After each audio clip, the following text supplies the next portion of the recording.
Then good morning, everyone. I'm very glad to introduce this panel on high course in our midst, a political theory of institutional strength. We started this morning discussing the role of courts in the first panel, and we are going to end this fruitful morning by going in depth into the high courts, this key issue of the contemporary political struggles. Courts are both targets of autocratizing regimes and arenas for resistance. And as it has been told, prevention is better than the cure. Is really important to try to think of what can make court stronger or weaker. And I think that the Polish experience after the democratic forces won elections and the difficulties they are facing in reconstructing an independent judiciary can be an important example to stress how prevention is important. As it is the rule in BergenI exchanges, as chair and moderator, I'm not going to add many words. I would like just to introduce quickly our speakers. In this panel, we are going to have a keynote speech by Daniel Brinks from Texas University at Austin. Then, hi, Daniel. It's a big pleasure to see you, although only online. And Daniel is going to speak for around 20 minutes, no more than 20 minutes. And after that, in our panel, we have Alice Timken from Syracuse University. Then Juliana Pontes from São Paulo University in Brazil, and Tom Keck from Syracuse University. And then they are going to present their comments, remarks, and what you would like to say on this challenging topic. Then, and after that, of course, the comments from the audience. Then I think now it is time for Daniel to take the floor. Then Daniel, please, the floor is yours for no more than 20 minutes.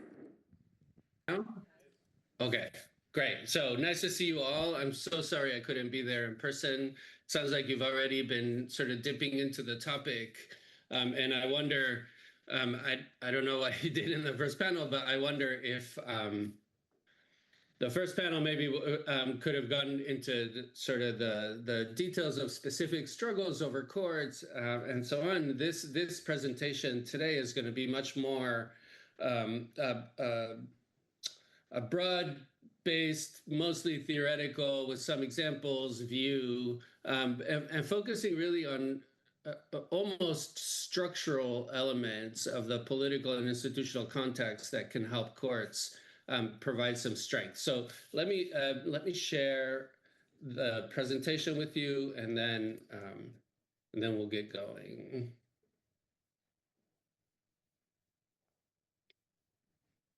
All right. So this is actually the first time ever we present on a project that Guillermo Pérez, whom some of you met last year, and I have been working on for about a year. It's based on a data set that's an extension of the one we presented in a book I wrote with another one of my graduate students, Abby Blas, some years back, called The DNA of Constitutional Justice. And the idea behind this project was to sort of begin to understand how it is that that the institutional design of courts can actually matter. And and the motivation behind it, I guess, is a general unsatisfaction, I guess, with especially the sort of the large scale kind of quantitative analysis of judicial strength, of the ability of courts to be a sort of autonomous, independent, strong voice in a political context. And we have multiple sort of unsatisfactions, but I'm going to really breeze through them so that we can get to the actual argument we're trying to make in the project. So I'm just going to say I've never liked the fact that we reduce kind of in many cases the outcome of interest to something we call independence without really spending much time to think about what that really means. There's a long and I think really frustrating history of trying to understand how de jure protections actually work to produce de facto independence. I just think that literature has not gotten very far. There's this whole sort of literature that I think is, by and large, better than the institutional literature that looks at the effect of sort of fragmentation and political pluralism in a political system. But I think there's one of the students who's here this year is actually sort of also unhappy with where that literature has ended up, and I'm not satisfied with it either. I think there are too many exceptions, too many idiosyncratic cases. And then we try to address those idiosyncratic cases by looking at sort of individual agency, right? Like we say, well, those judges, you know, they were heroic or something, or maybe we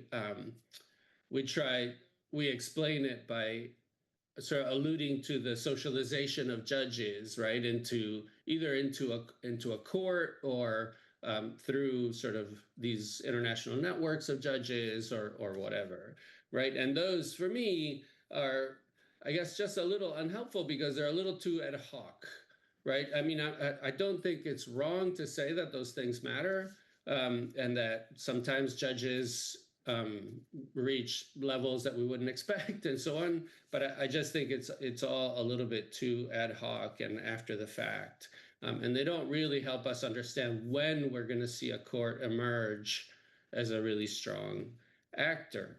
So where are we? And for this, I guess Guillermo and I are drawing on another project that I did that was on institutional weakness. And basically the way I think of this project is as a merging, a melding of the project that I did on institutional design, the origins and consequences of institutional design in the DNA of constitutional justice, and the work that we did with Steve Levitsky and Vicky Murillo on institutional weakness, right? So in that project with Steve and Vicky, we have this figure that defines institutional strength as sort of the distance that an institution can push outcomes away from what we think the outcome might have been in the absence of the institution. So PO is the pre-institutional outcome,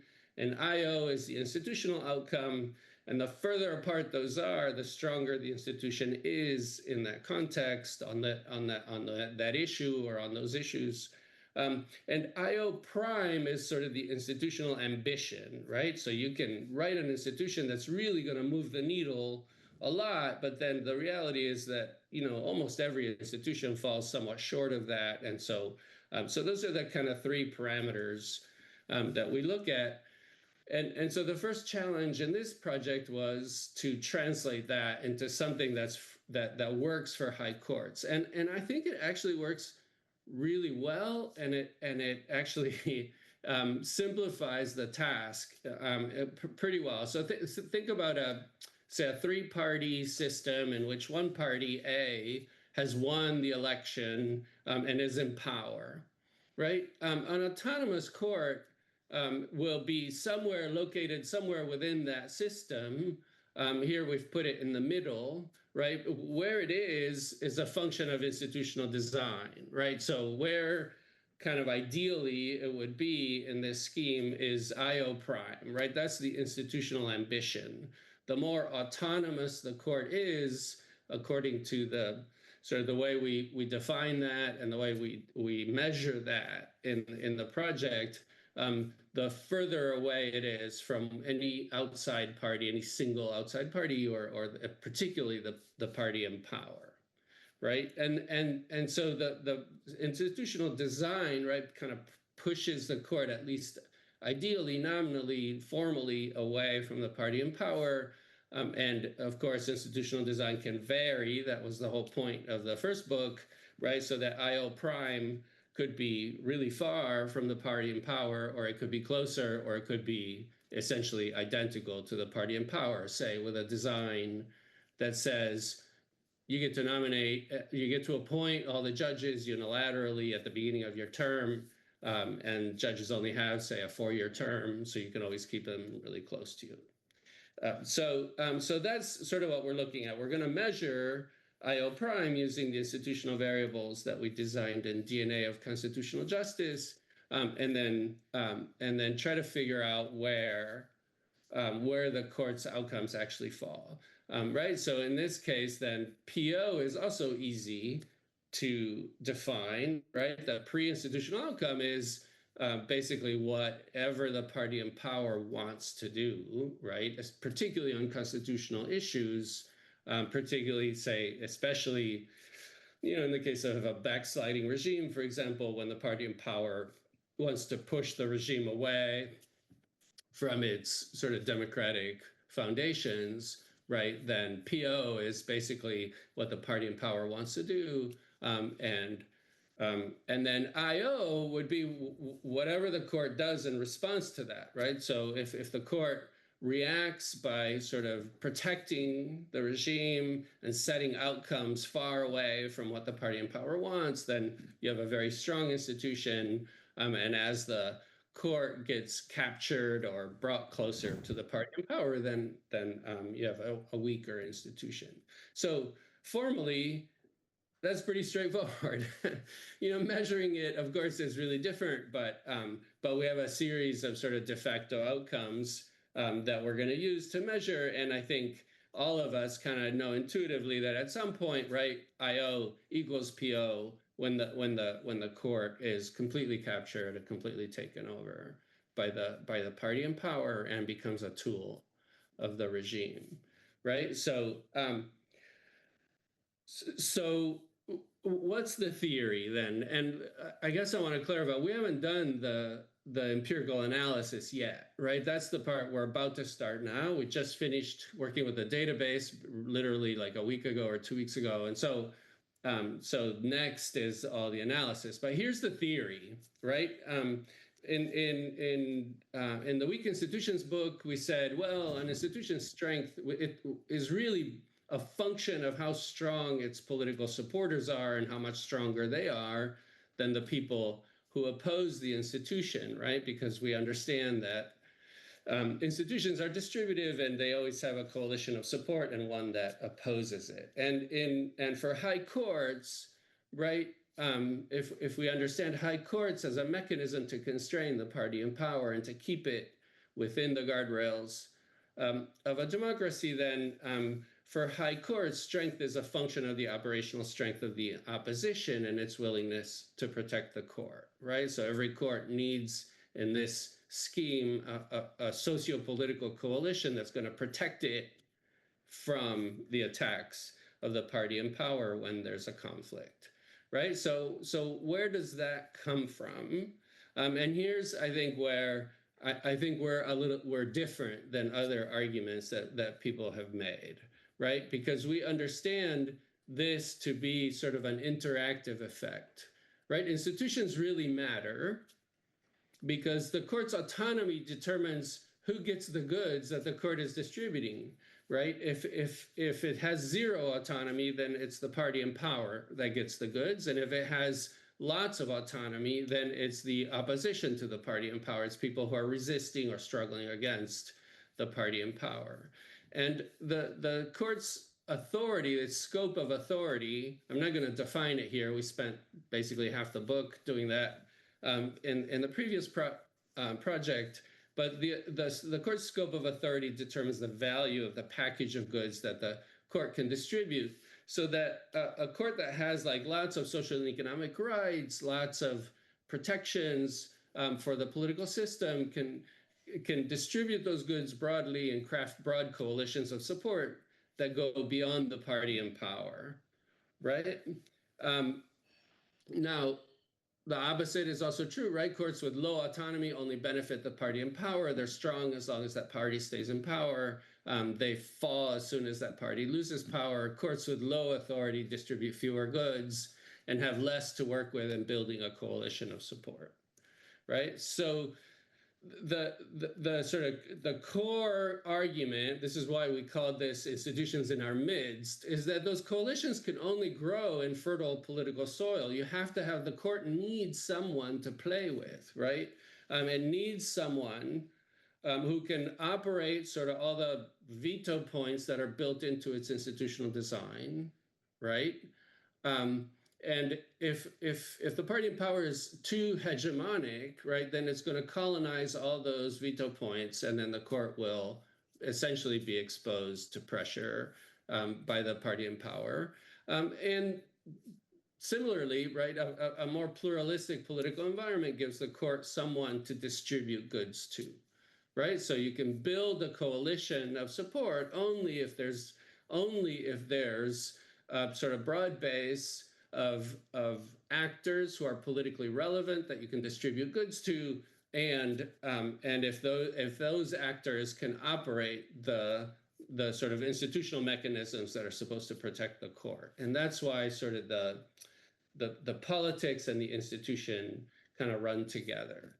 And that means essentially, right, an interactive effect. If we look at the design, right, autonomy and authority, and we interact that with measures of political pluralism, and that's the argument is that's what is going to produce sort of the strength and willingness of the support coalition to protect the court.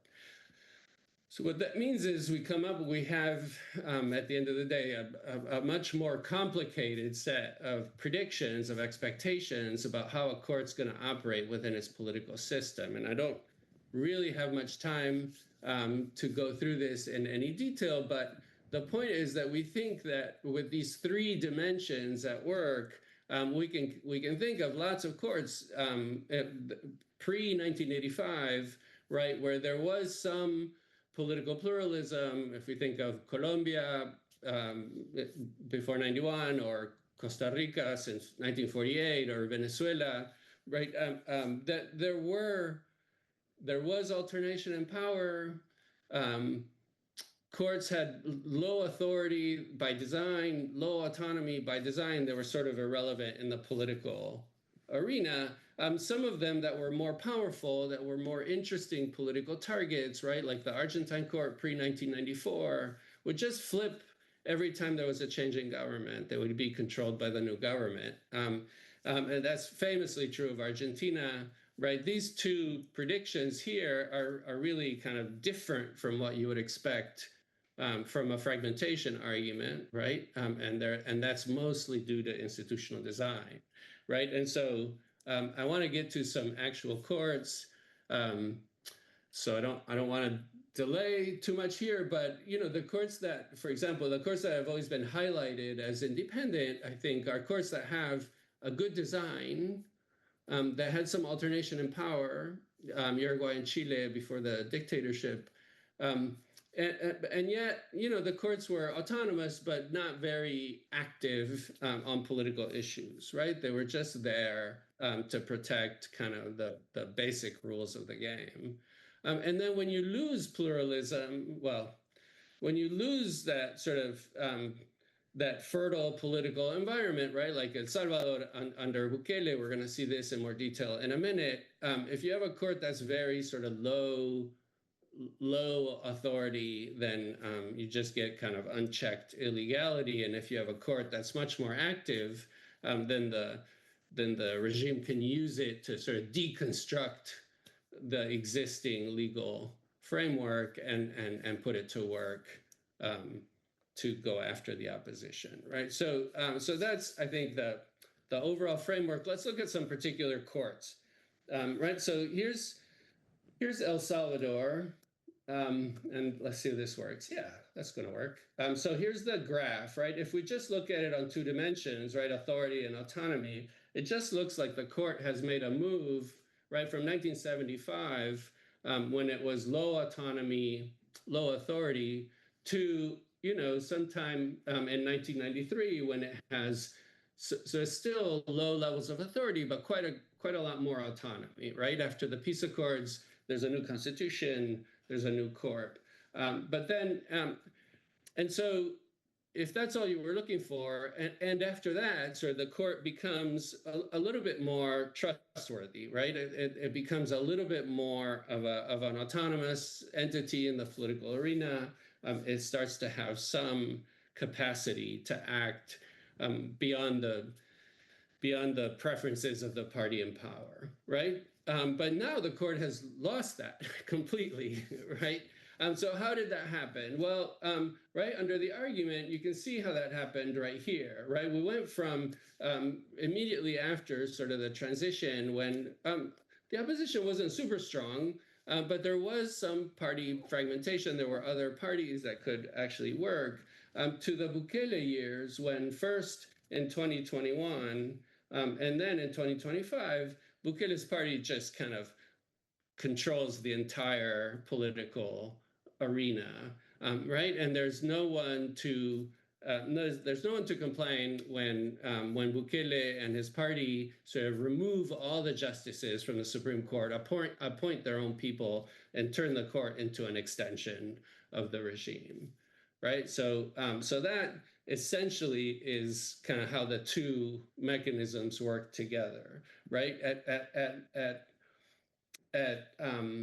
At levels of party control where the party in power has more than 2/3, right? There's no institutional design that's going to give whatever opposition is left any capacity to protect the court, right? And then when you go from that to basically 90% control in the legislature, then all bets are off, right? So that's an extreme case, but I think what it does is illustrate the argument reasonably well.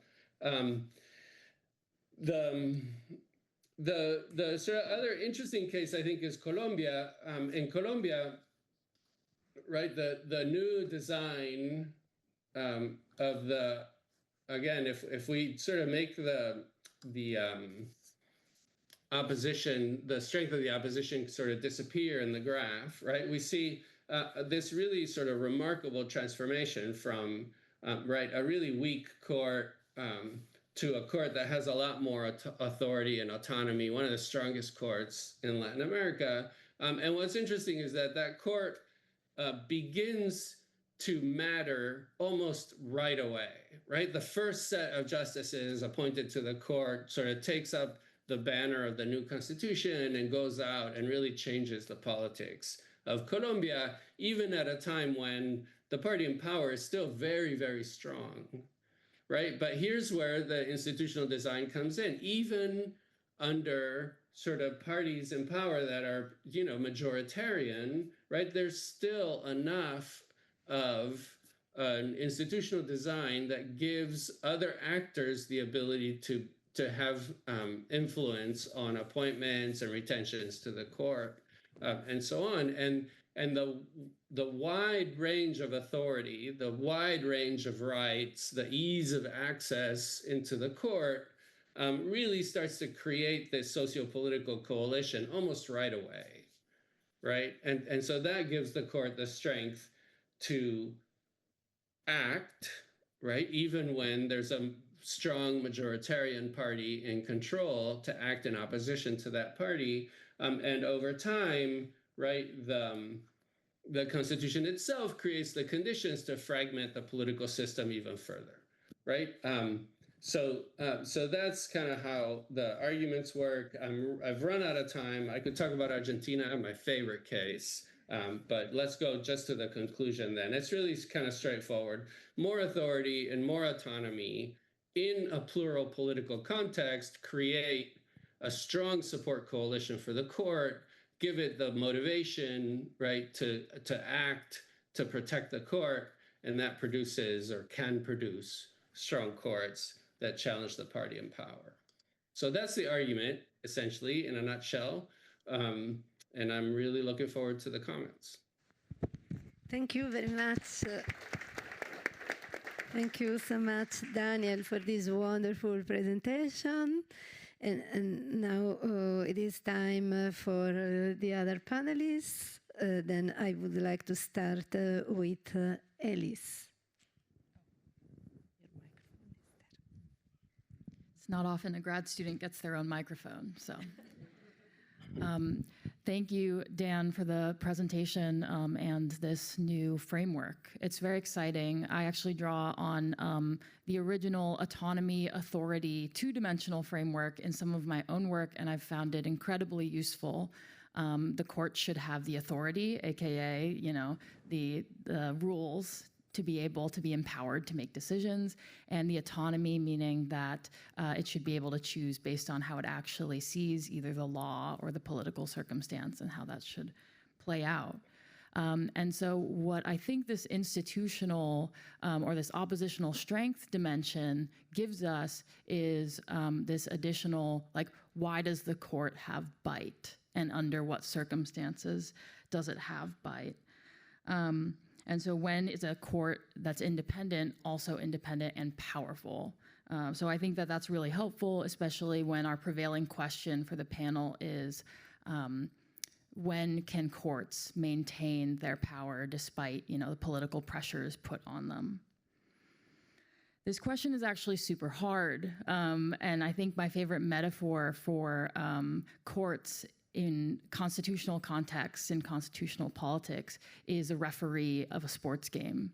And so whether it's basketball or football, the court is the referee, it's this third party. So what makes these teams play by the rules? And so that's a question that I think about a lot. And by just looking at judicial independence and not kind of what makes a court actually powerful and have bite, you get this kind of bland answer that's, oh, the players play by the rules and listen to the referee because the referee is choosing fairly. Anyone who has ever played, in the States JV, basketball or soccer and knows that hot-headed, angry person, they're not listening to the referee because they're fair. They're listening to the referee because they don't want to get ejected or whatever other real institutional capacity they have. Another question that I think is related is why does the home team hire fair refs, right? Why would you? And so I guess one question that remains for me after seeing the presentation is who is the opposition and what makes up the oppositional strength? And so a lot of existing theories of judicial independence say that it's actually the incumbent. The home team has to be somehow incentivized to hire fair refs, and the players have to play fairly and all that. And I think I'm running out of time. And so I'm wondering, is part of the opposition part of the incumbents? And I know there are some instances where, the incumbent is a coalition of players and they might actually disagree. Thanks so much. Thank you. Thank you. Thank you, Alice. Juliana, please. Thank you very much, Professor Brinks, for the very insightful presentation. I believe that reality has been proving to us that judicial independence is not a binary attribute, something that exists or doesn't exist, but something that changes and varies depending on concrete political dynamics. So I think that the way that you reframed the terms of this discussion is way more useful and accurate than the traditional approach that we use to analyze judicial independence. But I would also like to ask you two questions, if I may, because as a student, all I have is questions to offer. And the first one would be, how would you measure operational strength and willing to protect the court? Which kind of data would you use to formulate these metrics? And Are they different according to the country that you're analyzing? I think it would be good to know, even to use your new theory to analyze in a specific country. And the second question would be related to the problem of polarization. In democratic backsliding scenarios, the executive power targets courts' independence by many means, and one of them is the narrative, the discourse that courts are partial, courts are working in favor of opposition parties. And when the opposition parties defend or speak out in defense of courts, the executive power often weaponizes this defense to argue that it proves that judges are biased, that they and the opposition are all on the same side. So in Brazil, during Bolsonaro administration, this happened quite a lot. If opposition parties defended the Supreme Court was sometimes even more attacked by the executive power. So my question would be, if the theory you're proposing considers this phenomenon, and how can courts avoid that its political support doesn't backfire and create even more polarization? That's it. Thank you. Thank you, Juliana. And Tom, please. Thanks so much. It's a pleasure to be on the panel. So I've been coming to Bergen Exchanges off and on for a decade, and I don't know, except for Siri and maybe Lara, I think maybe Dan is the person I most associate with seeing here and talking to. And so I'm glad we've got you at least on the screen, Dan, but we miss you here in person.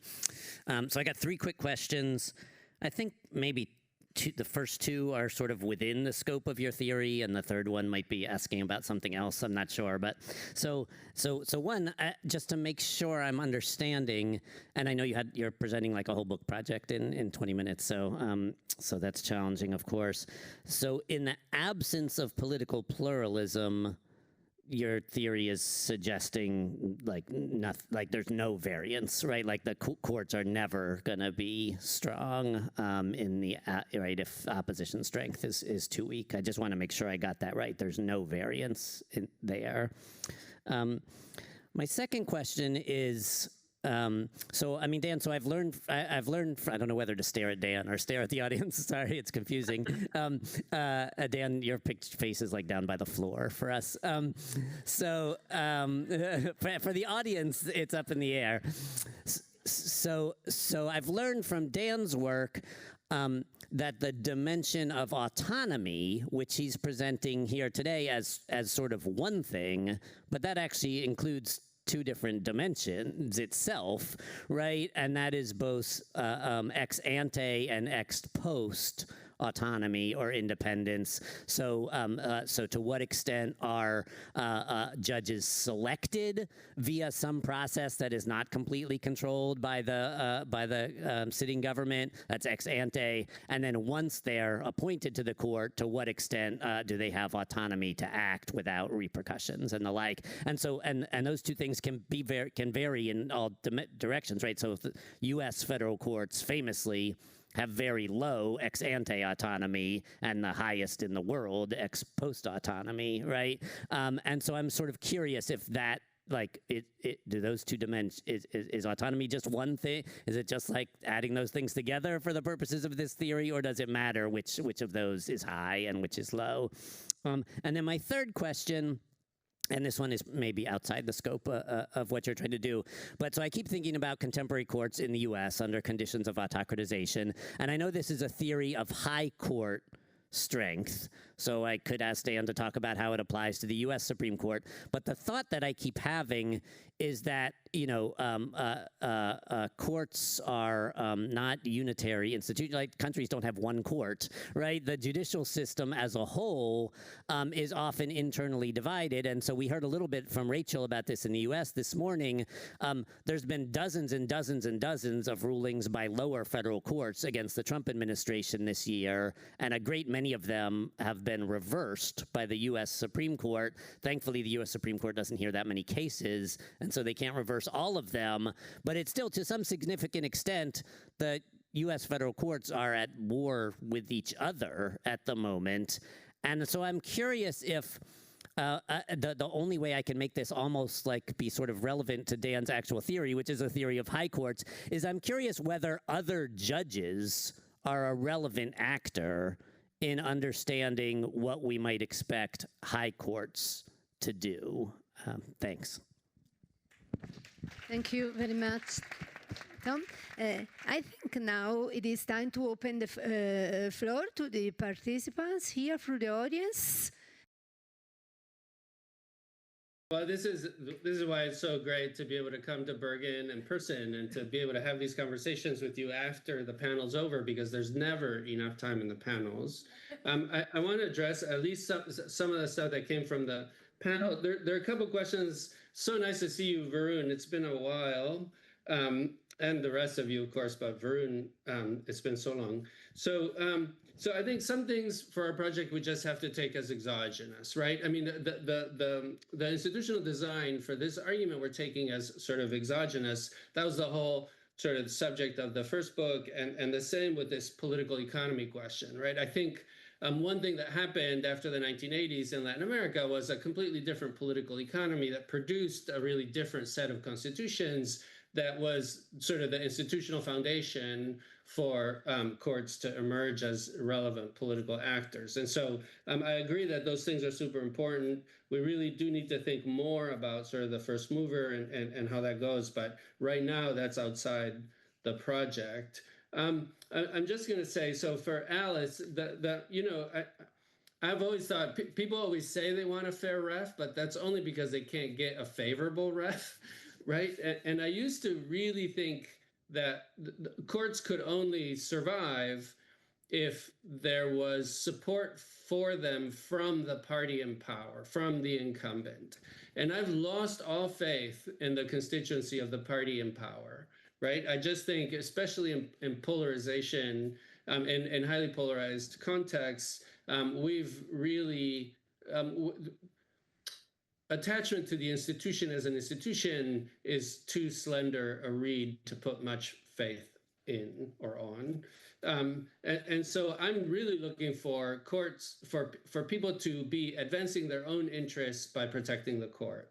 And it's true that sometimes governing coalitions can be fragmented or fragmentable along issues that the court will protect. And in those cases, fine, great. But I think in general, I'm banking on counter-majoritarian institutional design that gives the opposition the leverage to protect the court.